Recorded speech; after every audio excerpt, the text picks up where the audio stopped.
नमस्कार मित्रांनो, आज आपण सुरू करणार आहोत अध्याय 3 कर्मयोग.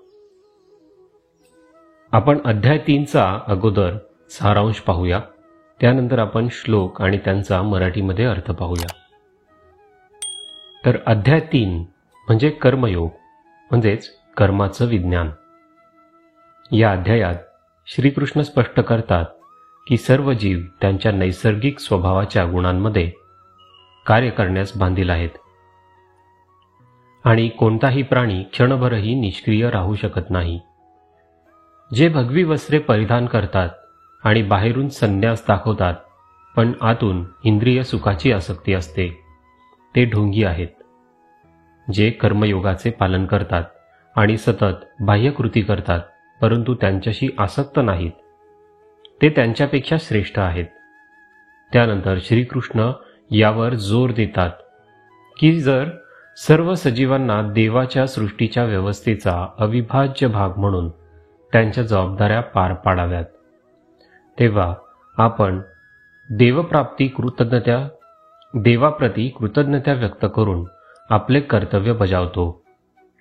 तेव्हा अशा कृती यज्ञ होतात. यज्ञ कर्मकांड हे खरे तर स्वर्गीय देवतांना प्रसन्न करण्यासाठी तसेच आपल्याला ऐहिक सुख आणि समृद्धी प्रदान करण्यासाठी केले जातात.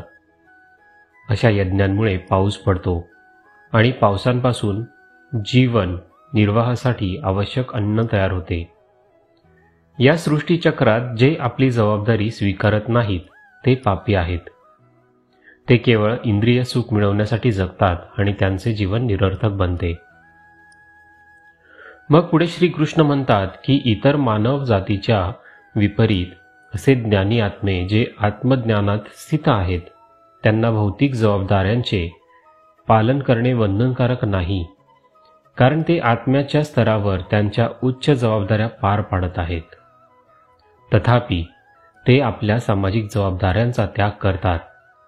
त्यामुळे महापुरुषांच्या पावलावर पाऊल ठेवण्याची इच्छा असलेल्या सामान्य लोकांच्या मनात संभ्रमाची भावना निर्माण होते. म्हणून ज्ञानी माणसांना जगासमोर उच्च आदर्श मांडण्यासाठी कोणत्याही हेतूशिवाय आणि वैयक्तिक फायद्यासाठी सतत कार्य करावे लागेल.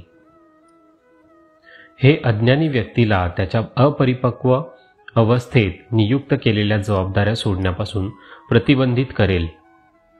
भूतकाळातील महान ऋषींचे हेच उद्देश होते. जसे की राजा जनक आणि इतर राजे, त्यांनी त्यांच्या सांसारिक जबाबदाऱ्या पार पाडल्या. अर्जुन मग विचारतो की लोक नकळत पापी कृत्ये का करतात? त्यांना पापी कृत्ये करण्यास भाग पाडले जाते का? परात्पर भगवान श्रीकृष्ण स्पष्ट करतात की जगाचा सर्व उपभोग करणारा पापी शत्रू केवळ वासना आहे. ज्याप्रमाणे अग्नी धुराने झाकलेला असतो आणि आरसा धुळीने झाकलेला असतो, त्याचप्रमाणे इच्छा मानसाचे ज्ञान झाकून त्याच्या बुद्धीचा नाश करते. मग श्रीकृष्ण अर्जुनाला पापाचे अवतार असलेल्या या इच्छेच्या शत्रूचा नाश करण्यासाठी आणि त्याच्या इंद्रियांवर, मनावर आणि बुद्धीवर नियंत्रण ठेवण्यासाठी आवाहन करतात. तर अध्याय 3 मध्ये हा जो सारांश तुम्हाला आत्ता सांगितला आहे त्याच्यानुसार श्लोक आहेत आणि त्यांचा मराठी अर्थ आपण पुढील भागापासून पाहूयात, ऐकूयात. तोपर्यंत नमस्कार. जय श्रीकृष्ण.